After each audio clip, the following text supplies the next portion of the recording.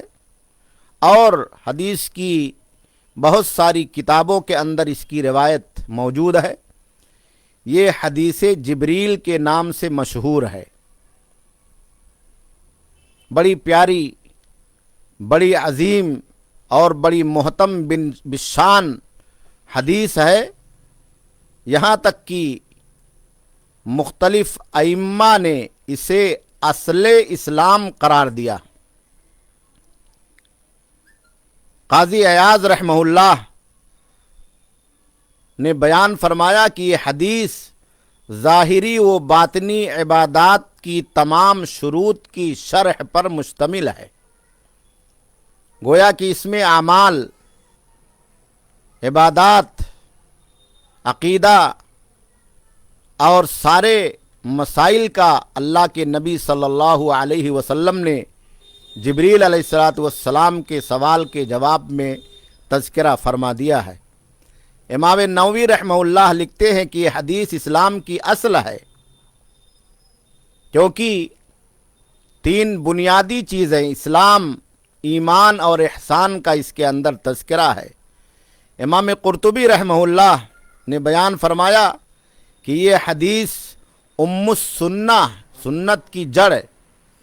اور سنت کی ماں ہے۔ امام ابن دقیق العید بیان فرماتے ہیں کہ سورہ فاتحہ قرآن مجید کی ماں ہے، ام القرآن کہا جاتا ہے، اور یہ حدیث ام السنہ ہے، یہ سنت کی ماں ہے، سنت کی بنیاد ہے۔ امام ابن رجب رحمہ اللہ لکھتے ہیں کہ یہ حدیث سارے دین کی شرح پر مشتمل ہے۔ اس طرح سے مختلف ائمہ نے اس حدیث مبارک کو دین کی بنیاد، سنت کی بنیاد، ایمان کی بنیاد، اسلام کی بنیاد اور شریعت کی بنیاد قرار دیا ہے۔ اس میں بنیادی باتوں کا تذکرہ ہے، ایمان اور اس کے ارکان کا بیان ہے، اسلام اور اس کے ارکان کا بیان ہے، احسان اور اس کی شکل اور صورتوں کا بیان ہے، اور اسی طریقے سے قیامت کی بعض نشانیوں کا بھی اللہ کے نبی صلی اللہ علیہ وسلم نے اس میں تذکرہ فرمایا۔ اس لیے ہر مسلمان کو چاہیے کہ اللہ کے نبی صلی اللہ علیہ وسلم کی اس حدیث مبارک کو پڑھے، بار بار پڑھے، اس کے معانی اور مطالب کو سیکھے، تاکہ ایمان کی بنیادی باتیں، ارکان ایمان کے حوالے سے، اللہ پر ایمان کے حوالے سے، فرشتوں پر ایمان کے حوالے سے، آسمانی کتابوں پر ایمان کے حوالے سے، قرآن پر ایمان کے حوالے سے، رسولوں پر ایمان کے حوالے سے، آخری رسول محمد رسول اللہ صلی اللہ علیہ وسلم پر ایمان کے حوالے سے، قیامت اور یوم آخرت پر ایمان کے حوالے سے، اور تقدیر پر ایمان کے حوالے سے ساری باتیں ہمارے اور آپ کے ذہن نشین ہو جائیں، اس کے احکام اور مسائل کو ہم تفصیلی طور پر جان سکیں، پہچان سکیں، اور اسی طریقے سے ایمان اور اس کے ارکان، بالخصوص شہادتین کا بیان، نماز کی فرضیت، زکوٰۃ کی فرضیت، روزے جیسی عظیم عبادت کی فرضیت اور حج کی فرضیت کے بارے میں ہمیں جانکاری اور مکمل طریقے سے اس کے احکام اور اس کے اوقات، اس کی کیفیت اور اس سے متعلق مسائل کا علم ہو سکے، اور احسان جو عبادت کی بنیادی روح ہے، خشوع اور خضوع، اللہ سے تعلق بنانا، اللہ سے دل کی کیفیت کو جوڑنا، اور اس پوزیشن میں عبادت کرنا کہ بندہ اللہ سے جڑ جائے، اس کا دل عبادت کے اندر مکمل طریقے سے حاضر ہو جائے، اور وہ اپنے نگاہ، اپنے دل اور اپنے اعضاء اور جوارے سے اللہ کی بندگی اور اللہ کی عبادت میں ڈوب جائے۔ ان کیفیتوں کو جاننا اور اس پر عملی طور پر اپنی زندگی میں بیداری پیدا کرنا اور اس تعلق سے اپنے آپ کو مضبوط کرنا، ان کیفیتوں کو بیدار کرنا ہر مسلمان سیکھ جائے۔ یہی اس حدیث پاک کا مفہوم ہے اور اس کا مدعا ہے۔ ہمیں اور آپ کو چاہیے کہ ہم اور آپ اس حدیث کو سیکھیں، پڑھیں اور اسے زیادہ سے زیادہ اپنی عملی زندگی کے اندر داخل کریں۔ انشاءاللہ آگے کے درس میں تفصیل سے ایمان، اسلام اور احسان پر الگ الگ گفتگو ہوگی۔ اللہ رب العالمین سے دعا ہے